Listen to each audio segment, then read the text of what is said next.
అందరికీ నమస్తే అండి.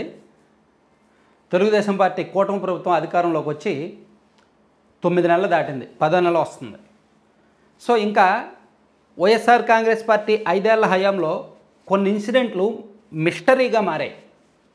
నిజానిజాలు ఏమిటి అనేది సాధారణ ప్రజలకు ఇప్పటికీ తెలియట్లా. వైఎస్ఆర్ కాంగ్రెస్ పార్టీ అధికారంలో ఉన్నప్పుడు జరిగినవి రాష్ట్ర వ్యాప్తంగా సంచలనంగా మారాయి. వైఎస్ఆర్ కాంగ్రెస్ పార్టీ తప్పుకు దొరికింది, ఒక రకంగా పార్టీ డిఫెన్స్లోకి వెళ్ళిపోయింది. కానీ వాటిలో పూర్తి స్థాయి నిజాలేమిటి, అసలైన దోషులు ఎవరు అనేది ఇప్పటి వరకు తేలాల. కొన్ని కేసుల్లో దోషులు తేలినా శిక్షలు పూర్తి స్థాయిలో అమలవ్వాల. అటువంటి ఒక 4-5 ఇన్సిడెంట్లు ఉన్నాయి, ఈ వీడియోలో చెప్తా. ఫస్ట్ది డాక్టర్ సుధాకర్ గారి కేసు. 2020 కోవిడ్ ఫస్ట్ వేవ్ వచ్చినప్పుడు లాక్డౌన్లో ఉండగా సుధాకర్ గారు ఒక మాట అన్నారు, మాకు మాస్కులు లేవు, శానిటైజర్ లేవు, కిట్లు లేవు, ఏమీ లేవు అని చెప్పి ప్రభుత్వాన్ని పరోక్షంగా టార్గెట్ చేసి విమర్శించారు. ఉమ్మడి విశాఖపట్నం జిల్లా నర్సీపట్నంలో. సో ఆయన్ను అదే రోజు రాత్రో ఆ తర్వాత రోజు ప్రభుత్వం అతన్ని సస్పెండ్ చేసి అతను మతిస్థిమితం లేదు అది ఇది అని చెప్పి అతన్ని సస్పెండ్ చేసి విధులకు దూరం చేశారు. ఆ తర్వాత ఒక నెల 15 రోజుల వ్యవధి తర్వాత అతను రోడ్డు మీద కారులో వెళ్తుంటే పోలీసులు ఆపి అతన్ని 2 చేతులు వెనక్కి కట్టి కొంచెం ఇబ్బందికరంగా ప్రవర్తించారు. అది జరిగిన నెల రోజులకి ఆ కేసుని సిబిఐకి అప్పగిస్తూ హైకోర్టు నిర్ణయం తీసుకుంది. సో దాని మీద సిబిఐ ఎంక్వైరీ జరిగింది. ఎప్పుడు జూలై 6, 2020న కోర్టు ఈ కేసుని సిబిఐకి ఇచ్చింది. ఆ సిబిఐకి ఇచ్చిన 3 నెలల్లోనే ఆయన అనుమానాస్పద స్థితిలో మరణించారు. ఆయన ఎలా చనిపోయారో ఎవరికి తెలియదు. ఈ కేసు సిబిఐకి ఇచ్చిన కేసు ఇన్వెస్టిగేషన్ ఏమైందో ఎవరికి తెలియదు.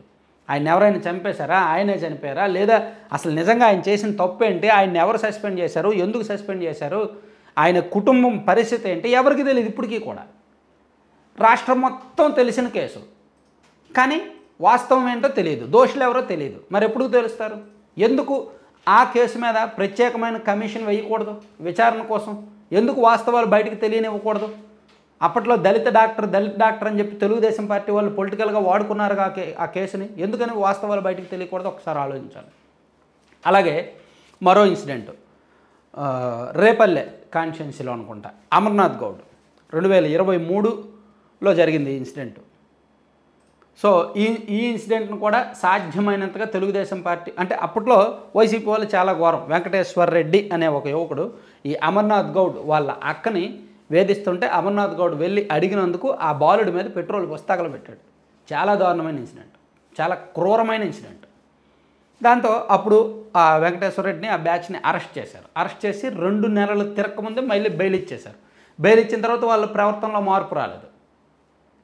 ఈ కుర్రాడిని కోల్పోయారు, వీళ్ళ ఫ్యామిలీ కూడా ఒక రకంగా విషాదంలోకి వెళ్ళిపోయింది.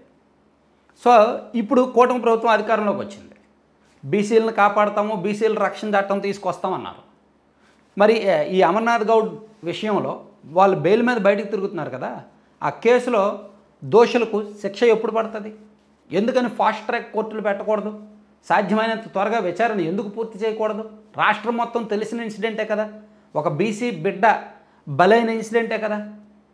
ఈ ఇష్యూలో లోకేష్ గారు కూడా ప్రత్యేకంగా పేరెంట్స్తో ఇంటరాక్ట్ అయ్యారు కదా తన పాదయాత్రలో. ఆ కాన్స్టిట్యున్సీ ఎమ్మెల్యేగా ఉన్న ఆయన ఇప్పుడు మంత్రిగా ఉన్నారు కదా అనగాని సత్యప్రసాద్ గారు. సో ఎందుకని ప్రత్యేకంగా ఒక కమిషన్ వేసి దీని మీద ఎంక్వైరీ ఫాస్ట్ ట్రాక్ కోర్టు ఏర్పాటు చేయకూడదు? రాష్ట్రం మొత్తం ఇందులో కూడా వాస్తవాలు తెలుసుకోవాలనుకుంటున్నారు. అలాగే మరొక ఇన్సిడెంట్ ఉంది. తూర్పుగోదావరి జిల్లాకు చెందిన ఎమ్మెల్సీ అనంతబాబు గారు, ఆయన తన దగ్గర పనిచేస్తున్న డ్రైవర్ సుబ్రహ్మణ్యాన్ని మర్డర్ చేశారు. ఆయనే చేశారు, పోలీస్ కస్టడీలో ఆయన ఒప్పుకున్నారు. సో మరి ఈ కేసు అందరికీ తెలిసిందే. అత్యంత దారుణంగా పాశవికంగా ఆయన తన డ్రైవర్ని హతమార్చారు. ఎందుకు హతమార్చారు? అసలు ఏం జరిగింది? ఆ డ్రైవర్ కుటుంబం పరిస్థితి ఏంటి? ఈయన ఎన్నాళ్ళు జైల్లో ఉండొచ్చాడు? జైలు నుంచి వచ్చిన తర్వాత పోలీసులు ఇతన్ని కలిసి సత్కరించిన మాట వాస్తవం కాదా? సో ఒక మర్డర్ చేసిన వ్యక్తి అంత దర్జాగా గౌరవంగా సమాజంలో తిరిగేయచ్చా? పూర్తి స్థాయిలో శిక్ష పడాల్సిన అవసరం లేదా? పూర్తి స్థాయిలో అతను దోషిగా చట్టం ముందు నిరూపించాల్సిన అవసరం లేదా? సో ఆ కేసులో ఈ కేసు ఎందుకు ఫాస్ట్ ట్రాక్ కోర్టు పెట్టి విచారించకూడదు? ఇది కూడా సీరియస్ కేసే, రాష్ట్రం మొత్తం తెలిసిన కేసు. నేను ఇప్పుడు చెప్పినవన్నీ రాష్ట్రంలో జరిగిన కేసులే, అందరికీ తెలిసిన కేసులే. కాకపోతే కూటమి ప్రభుత్వం వచ్చిన తర్వాత నిర్లక్ష్యంగా ఉంటుంది.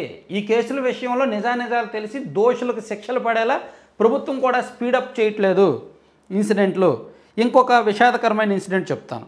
2021 ఏప్రిల్ 28, 29 తేదీల్లో అనుకుంటా, నంద్యాలలో ఒక ముస్లిం ఫ్యామిలీలో నలుగురు భార్యాభర్తలు వాళ్ళ ఇద్దరు పిల్లలు ఒకేసారి రైలు కింద పడి ఆత్మహత్య చేసుకున్నారు. ఈ కేసులో ఏం జరిగింది, అసలు ఎందుకు? వాళ్ళకి ఆర్థిక కారణాలు, ఆర్థికపరమైన ఇబ్బందులు ఉన్నాయని పోలీసులు తేల్చేశారు. కానీ కొన్ని అనుమానాస్పద వ్యవహారాలు ఉన్నాయి. అలాగే నెల్లూరు జిల్లా కావలిలో వాళ్ళు ఒక ఫ్యామిలీ సేమ్ ఇదే ఇన్సిడెంట్ చేసుకున్నారు. అక్కడ రీజన్ ఏంటంటే, ఒక వైఎస్ఆర్ కాంగ్రెస్ పార్టీ నాయకుడు ఎవరైతే వీళ్ళ ఈ ఫ్యామిలీ ఉందో వాళ్ళు చేపల చెరువు లీజుకి తీసుకొని చేస్తుంటే ఆ చెరువుని వైసీపీ వాళ్ళు అడ్డుకున్నారు. అంటే చెరువులో చేపలు పట్టుకోనివ్వలేదు, పట్టుబడికి అనుమతి ఇవ్వలేదు. సో దాంతో చేసుకున్నారు. కావలిలో జరిగింది ఇది. అలాగే పలమనేరులో ఒక 10వ తరగతి చదువుతున్న ఒక ముస్లిం బాలిక చేసుకుంది. ఇట్లా రాష్ట్రంలో అనేక ఇన్సిడెంట్లు జరిగాయి. రాష్ట్రం మొత్తం తెలిసిన ఇన్సిడెంట్లు ఇవన్నీ. చీరాలలో కిరణ్ ఏం జరిగింది, మాస్క్ లేదని అతను పోలీసులు తీసుకెళ్ళి కొట్టారు, అతను చనిపోయాడు. ఆ ఎస్ఐని సస్పెండ్ చేశారు. అందులో వాస్తవాలు ఏంటి? సో ఇలా అనేక వాస్తవాలు కప్పేశారు. వాటిని బయటికి తీయాలి. ఫాస్ట్ ట్రాక్ కోర్టులు ఏర్పాటు చేయాలి. ఈ మరణాలకు బలమైన కారణం ఏంటనేది ప్రజలకు తెలియాలి. అప్పుడే రాజకీయాల్లో అకౌంటబిలిటీ, ట్రాన్స్పరెన్సీ ఉంటుంది. అవి ఉంటేనే ప్రజలు నమ్ముతారు. లేకపోతే వాళ్ళు ఇన్సిడెంట్లను రాజకీయంగా వాడుకున్నట్టే, వీళ్ళు ఇన్సిడెంట్లను రాజకీయంగా వాడుకున్నట్టే ఉంటుంది. ఇప్పుడు తెలుగుదేశం పార్టీ వాళ్ళు ఇన్సిడెంట్లన్నింటినీ రాజకీయంగా వాడుకున్నారు. మరి ఇప్పుడు వీళ్ళు అధికారంలోకి వచ్చిన తర్వాత దానిలో పూర్తి స్థాయిలో దర్యాప్తు చేసి వాస్తవాలు నిగ్గు తేల్చాల్సిన బాధ్యత ఈ ప్రభుత్వం మీద ఉందా లేదా అనేది ఒకసారి కామెంట్ చేయండి. Thank you.